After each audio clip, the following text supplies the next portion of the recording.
চলো আজকে আরেকটা নিমন্ত্রণ বাড়ি এসে গেছে আর আমি সোজা বসে পড়েছি আয়নার সামনে। কিন্তু আমার মনে কোথাও আনন্দ হচ্ছে কেন বলো তো, গরমকালে মেকআপ করতে আমার ভীষণ অপছন্দের একটা বিষয়।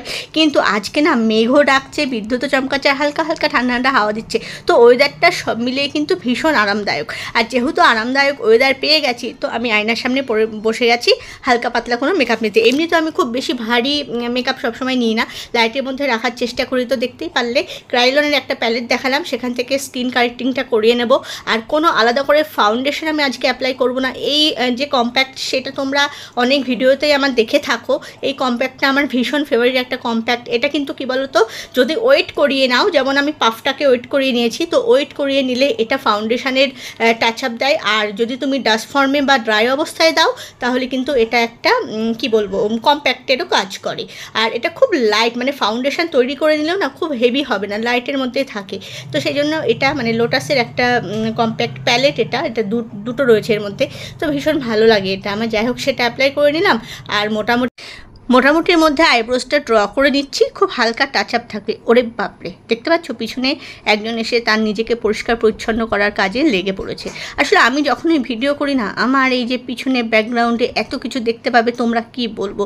তো ভীষণ অস্বস্তি হয়। দেখো আমি গার্ড করে মেকআপ করার চেষ্টা করছি, সেটাও হচ্ছে না। লাস্টে বললাম সরে যাও, সেটাতেও কিন্তু হলো না।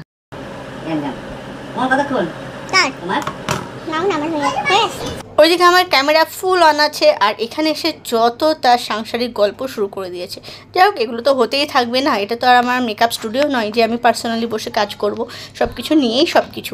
যাই হোক, আজকে দেখো আমি কাজলটা অ্যাপ্লাই করছি, একটু ধেবড়ে ধুবড়ে করবো। কারণ আমি যখন লাইট মেকআপ নিই, তখন চোখটাকে খুব ডার্ক রাখতে বা চোখটাকে একটু মেসি রাখতে পছন্দ করি। তাতে আমার পার্সোনালি মনে হয় যে লাইট মেকআপ নিলে চোখটাকে একটু ব্রাইট রাখা ভালো, সেটা আইশ্যাডো দিয়ে হোক বা কাজল দিয়ে হোক। যেমন স্মোকি আইস ভীষণ ভালো লাগে লাইট মেকআপের সাথে, লাইট লিপস্টিকের সাথে। স্মোকি আইস করলে খুব গর্জিয়াস লাগে বলে না, ওইখানে কিন্তু নিউড লিপস্টিক অ্যাপ্লাই করতে হয়। তো এরকম কিছু মেকআপের আলাদা আলাদা পার্ট রয়েছে, যেগুলো জানাটা খুব ম্যাটার্নাল। সব মানে মিলেমিশে মানে একেবারে একঘেয়ে টাইপের বা ওই জগা খিচুড়ি টাইপের হয়ে যায়। তো দেখো আমি লাইনার পরতে পছন্দ করি না, কাজল দিয়ে উপরের লাইনে ড্র করে নিলাম, আর সেটা পুরোটাই মেসি করে দিলাম। ওই যে বললাম যে চোখ দুটোকে একটু ব্রাইট রাখবো। আর হ্যাঁ, হালকা করে কিন্তু ফিঙ্গার টিপের সাহায্যে আইশ্যাডো অ্যাপ্লাই করে নিলাম। হালকা গোল্ডেন দিয়েছি, আর কি বলবো, আউটার কর্নারে দিয়েছি, যেহেতু শাড়িটা রানি কালার, তো রানি কালার। এবার একটু ব্লাশ করতে হবে, একটু পিঙ্কি পিঙ্কি ভাব দেখাতে হবে, যেহেতু রানি কালারের শেডের আমি মানে শাড়িটাও পরেছি। তো অবশ্যই আমি কিন্তু ব্লাশার অ্যাপ্লাই করলাম। আর হ্যাঁ, ব্লাশারের সাথেই কিন্তু হাইলাইটার অ্যাপ্লাই করলাম একসাথে, আলাদা করে হাইলাইটার দিইনি। তাতে কি হবে, মানে একটা গ্লোয়িং এফেক্ট থাকবে, মানে ওই গ্লসি পিঙ্ক শেড টাইপের একটা হবে। তো লিপস্টিক অ্যাপ্লাই করে নিয়েছি। এরপরে আমার হচ্ছে অর্নামেন্টস পরার পালা। আজকে মোটা কিছু হার বা নেক পিস পরছি না, সেজন্য আমি ইয়াররিংসগুলো একটু ওয়েটই বা একটু ভারীর মধ্যে রাখতে চেষ্টা করেছি। দেখতে পাচ্ছ অর্নামেন্টস পরেছি গোল্ডের উপরেই, কিন্তু পুরো কি বলবো, মানে সিম্পলের মধ্যে, মানে যেটা পরেছি সেটাই ভারী। হাতেরটা দেখতে পাচ্ছ, ওটা মান্তাসা, এটা অনেকটা ভারী। এর বাইরে আমি কোনো বালা, কোনো চুরফুর আর কিছু পরছি না। আর নেক পিস পরিনি বলে কানেরটাও কিন্তু একটু হেভির মধ্যে রাখার চেষ্টা করলাম। তো আমি কমপ্লিট রেডি হয়ে গেছি, আর বিশেষ কিছু করার নেই। হ্যাঁ, অবশ্যই একটু পারফিউম অ্যাপ্লাই করে আমি বেরিয়ে যাব। দেখো আমার কিন্তু লুকস রেডি।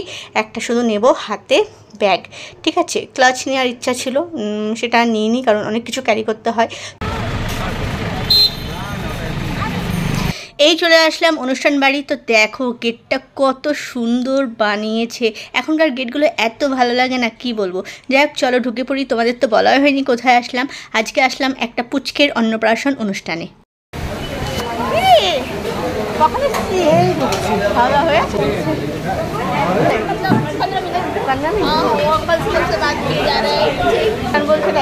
দেখেনি কিরণের আগেও খেতেছিল, কিরণ পৌঁছানোর আগে চলে গেছে, ওই সব ব্যাপারে অ্যাডভান্স।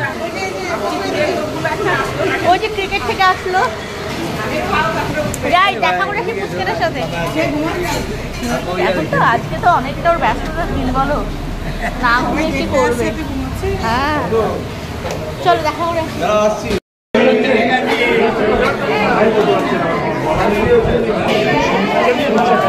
হিরো ঘুমিয়ে গেছে। এই চলে আসলাম দোতলায়, যেখানে সিংহাসন করে বসানো হয়েছিল বাচ্চাটাকে, আর সুন্দর ডেকোরেশন ছিল। তো এসে দেখছি বেচারি ঘুমিয়ে পড়েছে গো। ঠিক আছে, উঠুক, তারপর তো ফটোশ্যুট করাই যাবে।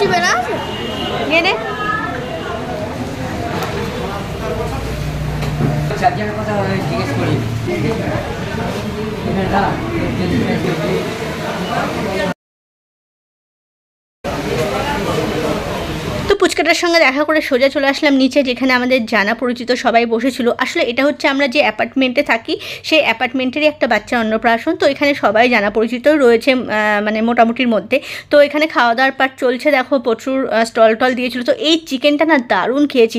এটা কিন্তু চিকেন পকোড়া বা কাবাব জাতীয় নয়, একটা জুসি চিকেন টাইপের ছিল, ভীষণ ভালো করেছিল, লস্যি ফস্যি সবই ছিল। তো একটু বাইরের দিকে আসলাম, কারণ এখানে একটা স্পেস আছে যেখানে খুব সুন্দর করে ডেকোরেশন করা যায়। তো দেখো আমার শাশুড়িমাও চলে এসেছে, যেহেতু বললাম আমাদের অ্যাপার্টমেন্টে অনুষ্ঠান, তো আমার শ্বশুর শাশুড়ি সবারই নিমন্ত্রণ ছিল। সবাই মিলে আমরা চুটিয়ে বসে এনজয় করছি। আর খাওয়া দাওয়ার অনেক দেরি আছে, কারণ গল্প হবে তারপর না খেতে বসা। তো ততক্ষণে আইসক্রিমটা কিন্তু হাতে তুলে নিয়েছি, একটু চাটাচুটি করার পর তারপর গিয়ে না হয় খেতে বসবো।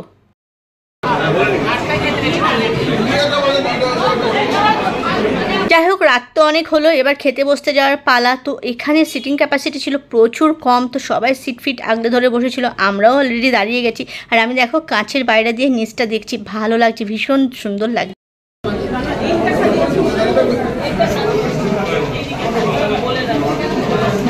কোথাও গিয়ে না এই সিট ধরে যে বসার ব্যাপারটা, সেটা আমার একদম ভালো লাগে না। বিশ্বাস করো, যারা খায় তারা ভীষণ রকম যেন একটা ইতস্তত বোধ করে যে আমরা খাচ্ছি বলে ওরা দাঁড়িয়ে আছে, বা আমার নিজেরও লজ্জা লাগে যে ঘাড়ের ওপর গিয়ে দাঁড়িয়ে আছে। কী করা যাবে, সবাই আগে থাকতে সিট নিচ্ছে, তো আমরা এখন না ধরলে আর চান্স পাবো না। যাই হোক, দেখো বসে গেছি।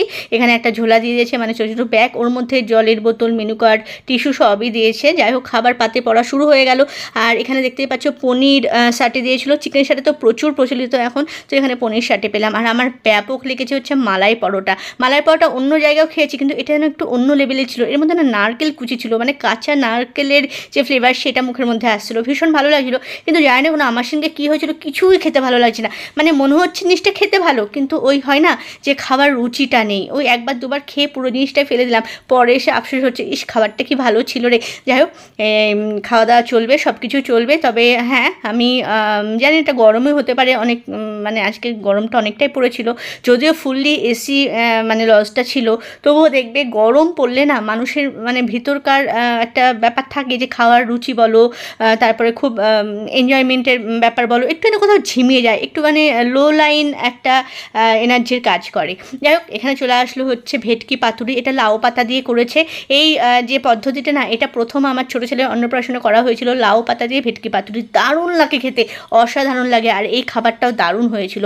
আর এই লাউ পাতাটা না ভাতের সাথে মেখে নিয়ে খেতে হয়, সেটা তখনও শুনেছিলাম, এখনও শুনলাম। আর আজকে সোস টপার চলে আসলো পোলাও, বাসন্তী পোলাও, আর হচ্ছে একদম নরম নরম জুসি জুসি খাসির মাংস।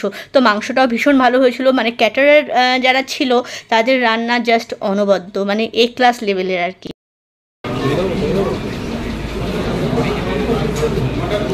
আর ওই যে বললাম খাবার দিচ্ছে তাই নিচ্ছি। আর এখানে দেখো আমি 2 পিস মাংস নিয়েছি, সেটাই নাড়াচাড়া করে যাচ্ছি। খাওয়ার তো এতটুকু ইচ্ছা ছিল না। চাটনি পাঁপড় চলে এসেছে, দেখতেই পারলে মিষ্টি না করে দিলাম। ওরা সবাই মিষ্টি নিয়েছে, মিষ্টিগুলো খুব ভালো আর কি করেছিল, কিন্তু আমার ওই ভালো লাগছে না। তো চাটনি পাঁপড়টা খেয়ে উঠে পড়লাম। আর মাথায় আছে ওই যে পুচকেটা ঘুম থেকে উঠলে ওর সঙ্গে সেলফি নিতে হবে, ভিডিও করতে হবে। তো সেই চান্সে চলে গেলাম তার কাছে, গিয়ে দেখি ড্যাব ড্যাব করে তাকিয়ে রয়েছে। কোলে তো তুলে নিলাম, কিন্তু কী জানি তার রাগ হয়েছে না দুঃখ হয়েছে, কিছুতেই তাকে ক্যামেরার দিকে ফোকাস করাতে পারলাম না। যাই হোক, তারপরে সব শেষে পানটাকে হাতে নিয়ে সোজা বাড়ি।